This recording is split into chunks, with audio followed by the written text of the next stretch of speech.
Hello guys, आप सभी का स्वागत है क्लैड बाय अभिजीत के चैनल पर। और हम लोग कल के वीडियो में पढ़ रहे थे किस चीज़ के बारे में, व्हाट इज़ टॉट, लॉ ऑफ टॉट, टॉट्स क्या होती है। आप अगर मेरे क्लास नहीं देखे हो तो आप पीछे जाके मेरे प्रीवियस क्लासेस में जाके देख सकते हो। मैंने बहुत बेसिक कॉन्सेप्ट्स के साथ मैंने समझाई है कि टॉट्स क्या होते हैं। मैंने पूरी कोशिश करी है। अगर आपको कुछ भी डाउट्स आए तो आप कमेंट बॉक्स में बता सकते हो, ठीक है।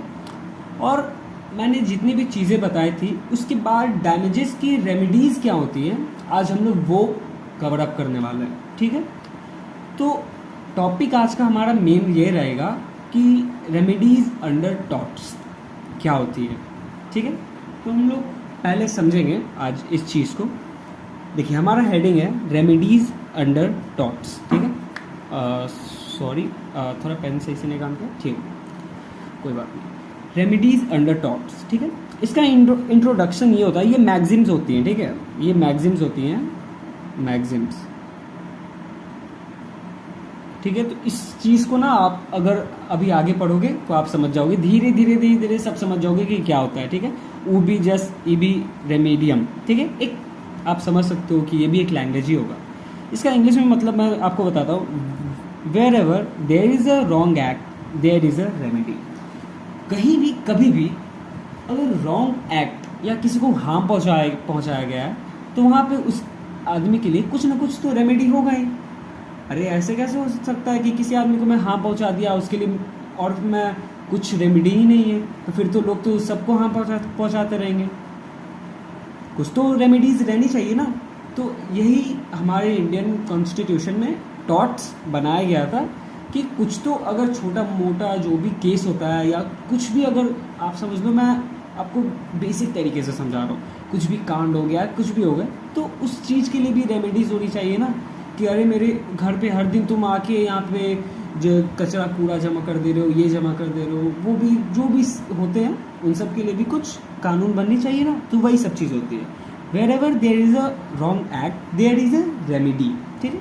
उनके लिए कुछ ना कुछ एक्ट, रॉन्ग एक्ट के लिए रेमेडीज़ अवेलेबल होती हैं। Remedies are available only for plaintiff against the defendant. Plaintiff को प्रोवाइड होती है रेमेडीज़, क्योंकि प्लेंटिफ ही हमेशा इंजर्ड पार्टी होती है। डिफेंडेंट तो वो हुआ ना जो हार्म पहुंचाया, ठीक है। यहाँ तक समझ गया, क्लियर हो गया। इस चीज़ को आप समझ लिए कि रेमेडीज़ अंडर टॉट्स क्या होती है। तो हम लोग नेक्स्ट पढ़ते हैं क्या होती है, ठीक है। तो सबसे पहले मैं आपको समझाता हूँ, टॉपिक है हमारी ये रेमेडीज़, ठीक है। एक होती है हमारी जुडिशियल रेमेडीज़ और एक होती है हमारी एक्स्ट्रा जुडिशियल रेमेडीज, ठीक है। तो ये जो जुडिशियल रेमेडीज होती है ना, उसमें क्या होती है ना, मैं आपको पहले पढ़ लेता हूँ फिर समझा देता हूँ, पढ़ लेता हूँ फिर समझाता हूँ। The solution given by the court to the injured party generally by the way of damages. इससे आपको मैं समझाता हूँ एक चीज़। इंजर्ड पार्टी जो भी हुई, प्लेंटिफ जिसे बोलते हैं हम लोग, जो भी प्लेंटिफ को कोर्ट रेमेडीज प्रोवाइड कराती हैं, कुछ भी डैमेजेस हुई, कुछ भी कह सकते हैं ना, कंपेंसेशन मॉनेटरी वैल्यू में ही हमेशा टॉर्ट में प्रोवाइड कराई जाती है। तो कुछ भी प्रोवाइड कराई जाती है तो वो उसे जुडिशियल रेमेडीज कहते हैं, ठीक है। कि अगर कोई भी बात अगर कोर्ट चल गई, ठीक है, तो वो जुडिशियल रेमेडीज हो गई, ठीक है। ये सब छोटी मोटी जो भी केसेस होते हैं ना, वो सब जो भी चल गए कोर्ट में, तो उसे हम लोग जुडिशियल रेमेडीज कहते हैं। एक्स्ट्रा जुडिशियल रेमेडीज क्या होती है, मैं आपको समझा देता हूँ, नॉर्मल वर्ड में समझा देता हूँ। जैसे रोड पर लड़ाई हो गई, एक बाइक ने दूसरे बाइक को ठोक दिया और एक का सामने का हेडलाइट टूट गया बाइक का, तो दोनों ने एक दूसरे में मतलब समझौता कर लिया, कॉम्प्रोमाइज़ कर लिया कि हाँ भाई चलो ठीक है, मैं पैसा दे देता हूँ, आप भी कर लो, ठीक है। हाँ, वो कोर्ट से बाहर जो भी समझौता होता है उसे हम एक्स्ट्रा जुडिशियल रेमेडीज कहते हैं, ठीक है। When the plaintiff and defendant compromise outside the court and settle the matter. कितना इजी है, समझ गए। एक्स्ट्रा जुडिशियल रेमेडीज वो होती हैं जो भी कोर्ट के बाहर जो भी समझौता कर लिया जाता है, डिफेंडेंट एंड प्लेंटिफ कॉम्प्रोमाइज कर लेते हैं कि अच्छा कोई बात नहीं, अब से नहीं होगी, ऐसे कुछ भी हो गई गलती, या कोई भी हो सकता है ना केस, कैसा भी केस हो सकता है।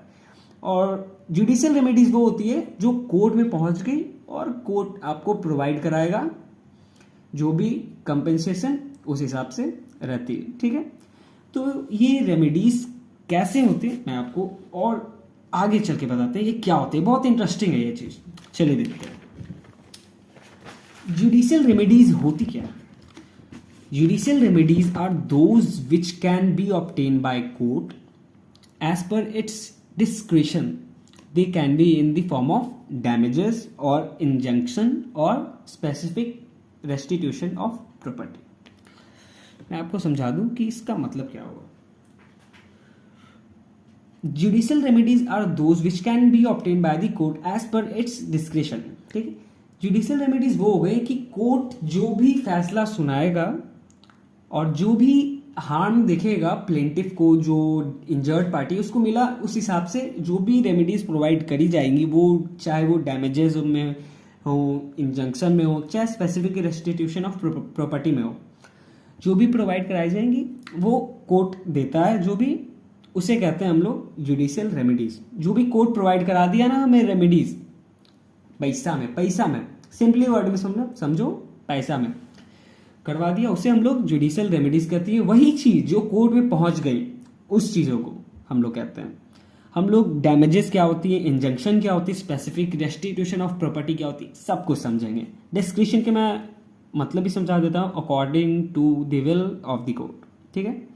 जो भी विल होता है कोर्ट का कि हाँ यार इतना पैसा दे देना चाहिए, जो भी डिसीजन लेता है अपने हिसाब से कोर्ट, उसी को कहते हैं डिस्क्रिशन, ठीक है।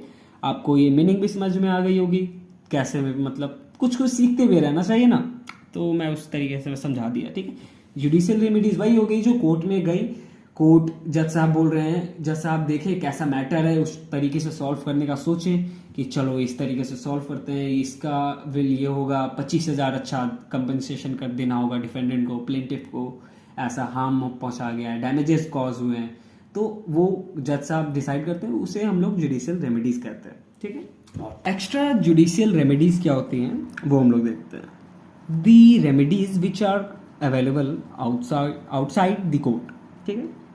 मैंने आपको पहले ही समझाया कि कोर्ट के बाहर जो भी मैटर समझौता हो जाता है, कोर्ट के बाहर सिंपली है यही एक्स्ट्रा जुडिशियल रेमेडीज का मतलब वही होता है। कोर्ट के बाहर जो भी समझौता हो गया उसे हम लोग एक्स्ट्रा जुडिशियल रेमेडीज कहते हैं। इनमें से ये सब आ जाते हैं सेटलमेंट हो गया भाई कि चलो क्या ही, चलो तुम भी ठीक है हम भी ठीक हैं, चलो कॉम्प्रोमाइज़ हो गया। इसमें कॉम्प्रोमाइज़ भी हो गया, सेटलमेंट भी हो गया, सब चीज़ ठीक हो गया, अच्छा ठीक है भाई यहाँ पे कोई दिक्कत नहीं। मीडिएशन हो गया, इसमें दो पार्टी रहेंगी, दो पार्टी लड़ रही हैं, उसमें से एक पार्टी आ गया बीच में और वो मैटर सॉल्व कर दिया। आर्बिट्रेशन वो भी वही सीन हो गया कि कोई इंसान आया, थर्ड पार्टी आया, मतलब सॉल्व करा दिया गया उस तरीके से। बाहर में कोर्ट के बाहर समझौता हो गया, उसे हम लोग कहते हैं एक्स्ट्रा जुडिशियल रेमेडीज। तो इससे आप समझे सेटलमेंट वो हो गया कि जो भी है हमारे साथ हुआ, सॉल्व हुआ, जो भी कुछ भी ऐसा आप ले सकते हो, रोड पे चलते चाहे अपने घरों में ही लड़ाई हो गई, फैमिली में लड़ाई हो गई, सेटलमेंट हो गई कि अच्छा आप ठीक है मैं सही रह सकता हूँ, आप ऊपर रहो, आप ऊपर वाले छत पे रह रहे हो, मैं नीचे वाले छत पे, सेटलमेंट हो गया। कॉम्प्रोमाइज़ भी कर लिया, अगर रोड पे चल रहे हो वो उनमें भी कॉम्प्रोमाइज़ हो गया। मेडिएशन हो गया कि दो पार्टी के बीच में लड़ाई हो रही है, एक इंसान आया थर्ड पार्टी, वो मैटर सॉल्व कर दिया। आर्बिट्रेशन भी वही होता है कि कोई एक पर्सन आया या पंचायत टाइप हुआ समझौता, उसमें कुछ ना कुछ सॉल्यूशन निकल के आ जाती है, ठीक है। तो यही चीज़ थी और आज की वीडियो में मैंने आपको जहाँ तक समझाया ये बहुत इम्पॉर्टेंट टॉपिक्स थी। Judicial remedies, extra judicial remedies, बहुत इंपॉर्टेंट टॉपिक्स थी ये सब। तो कल की वीडियो में मैं आपको एक चीज़ मैं आपको बता दूं कि कल की वीडियो में मैं जितने भी चीज़ें मैं बताया, सेटलमेंट हो गई, डैमेजेस हो गए, इंजंक्शन हो गई और क्या थी रेस्टिट्यूशन ओवर द प्रॉपर्टी, ऐसी ही कुछ थी ना। तो ये सब चीज़ें मैं कवर अप करवाऊंगा कल की वीडियो में, आप लोग भूलना मत बिल्कुल भी। मैं हर चीज़ें धीरे धीरे करके कवर अप करवाते जाऊंगा। डैमेजेस, रेमेडीज एंड टॉट्स हम लोग अच्छे से समझ लिए क्या होती है उस चीज़ को। एक्स्ट्रा जुडिशियल रेमेडीज़ क्या होती हैं, जुडिशियल रेमेडीज़ क्या होती हैं, वो चीज़ें हम लोग आज समझ गए कि क्या होती हैं। तो सभी चीज़ें आज हम लोग ने कवर अप कर ली क्या होती है। तो फिर से कल से मिलते हैं हम लोग गाइस एक नई और वीडियो में। हम लोग नई चीज़ें समझेंगे कि क्या होती हैं डैमेजेस वगैरह, जो भी आगे की चीज़ें क्या होती हैं। मैं आपको हर चीज़ें अच्छे तरीके से समझाऊंगा, बेसिक तरीके से समझाऊंगा। ये नहीं कि मैं इंग्लिश में बोल रहा हूँ या हिंदी में बोल रहा हूँ, हर चीज़ें मतलब कहते हैं ना फ्रेंडली वे में समझाने वाला हूँ, ठीक है। तो thank you guys, thank you for joining.